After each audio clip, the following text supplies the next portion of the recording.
세상에는 크고 작은 소리들이 존재한다. 하지만 어떤 소리는 너무 커서 다른 모든 소리를 삼킨다. 조선 땅 깊은 숲에서 유래한 소리피 버석하니 가랑잎이 할 말이 없다는 속담은 중요한 일 앞에 사소한 고민은 이치기 마련임을 가르친다. 깊은 지혜와 엄격함으로 마을 사람들의 존경을 받는 학자 현암. 그는 고요한 솔숲 아래 무거운 시대의 짐을 홀로 지고 있었다. 그의 서재는 언제나 희미한 묵향과 깊은 사색어 가득했다. 그에게는 어린 시동 호동이가 있었다.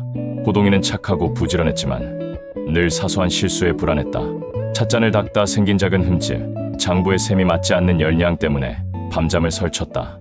나으리께서 이 실수를 보시면 필시 크게 노하실 것이다. 호동이는 자신이 저지른 아주 작은 잘못을 현암에게 고백해야 할 순간만을 기다리며 가슴 속에서 가랑잎처럼 바스락거리는 걱정들을 품고 있었다. 하지만 현암의 머릿속에는 훨씬 거대한 그림자가 드리워 있었다. 몇 달째 이어진 흉년으로 마을은 굶주림에 시달렸고 대규모 역병의 징후까지 보이기 시작했다. 이는 열량의 계산착오와는 비교도 안 되는 모두의 생명이 달린 문제였다. 호동이는 조심스럽게 현암에게 다가갔다. 나으리, 그저께 제가 그만 쌀 창고 장부를 열량을. 그의 목소리는 현암의 등 뒤에서 나는 솔가지 마찰음보다도 작았다. 그때 갑자기 산바람이 거세게 불어닥쳤다. 거목인 곰솔들이 일제히 몸을 흔들었다. 굵고 긴 소립들이 바람을 가르며 일으키는 소리. 버써 그 웅장하고 깊은 울림은 천지를 뒤덮었다.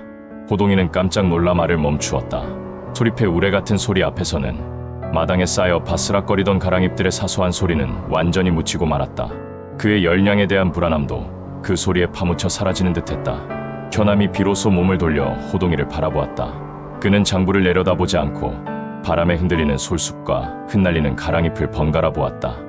호동아, 너는 지금 소리피 버석하는 소리를 들었느냐? 현암은 조용히 말했다. 큰 바람이 불어 소리피 버석거릴 때 가랑잎은 자신의 바스락거림을 주장할 수 없느니라. 사소한 실수는 덮어두고 모두가 힘을 합쳐 이 큰 역경을 이겨내는 것이 중요하단다. 그날 이후 사람들은 큰 일이 닥쳤을 때 작은 걱정을 내려놓으라는 뜻으로 소리피 버석하니 가랑잎이 할 말이 없다고 말하게 되었다.